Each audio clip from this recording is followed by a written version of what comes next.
Mechanically, a 3D printer isn't that complicated, but it does require a great deal of precision and the perfect coordination of several aspects. The exact position of the print head, temperatures of both the nozzle and the bed, and vitally the steady supply of filament through the extruder.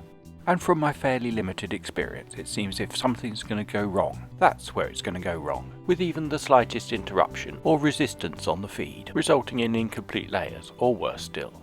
And it's in this area that my budget Ender 3 Neo, lacking some of the bells and whistles of a more expensive printer, needs a bit of help, in the shape of my homemade filament guide. The extruder has a tough job. Not only does it have to feed the filament to the nozzle at an exact rate, it has to pull it from the supply reel, which when fully loaded is pretty heavy, and not always that easy to turn.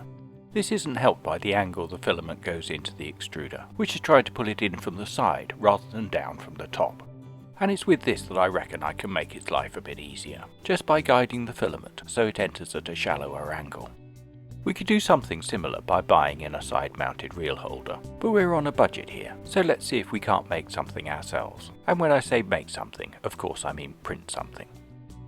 And this is what I'm thinking: a simple arm to guide the filament across from the reel and back under into the extruder, keeping the entry angle as shallow as possible. Now onto the details. I want one end to attach to the frame of the printer, so I've made a negative shape of the aluminium extrusion, comprised of simple blocks in Tinkercad, the measurements taken from the printer itself. The other end is the guide, made up of blocks and cylinders, offset slightly so the feed is directly above the extruder. If you think it looks back to front, that's because I'm printing it upside down, to allow for the strengthening triangles.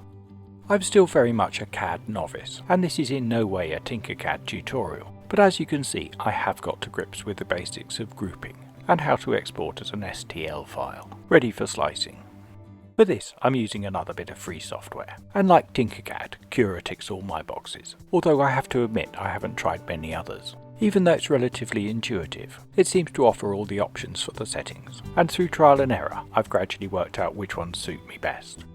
And with my prototype filament guide sliced and saved to the SD card, it's time to heat up the printer, and when the nozzle and the bed are up to temperature, hit the print button.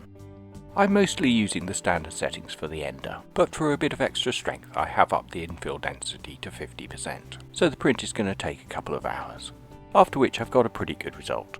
But I've had to keep an eye on the feed, precisely what I want to get away from by using the filament guide, which slots into the back of the frame in front of the Z-axis screw and is held in place with a spring clamp.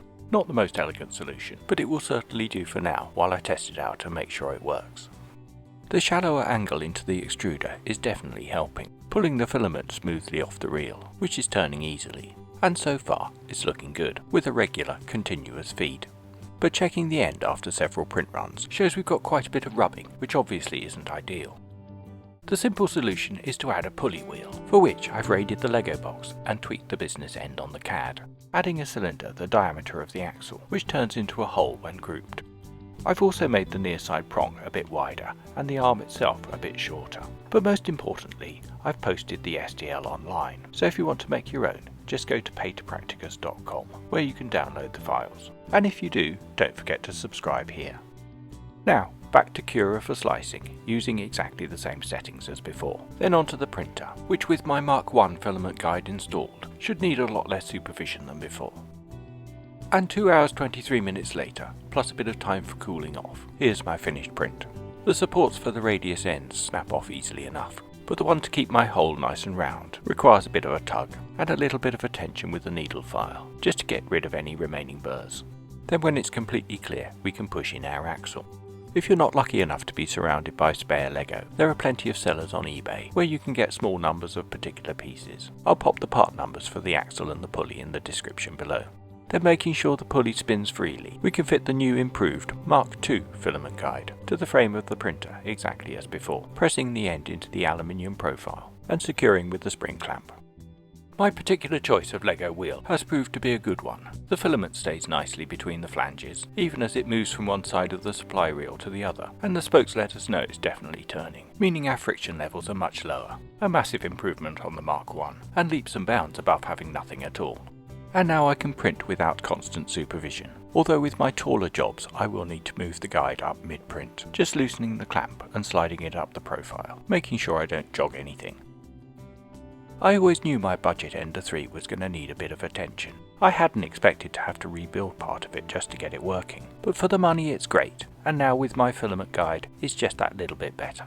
And I can confidently embark even on long prints, some of which are bound to crop up in future videos.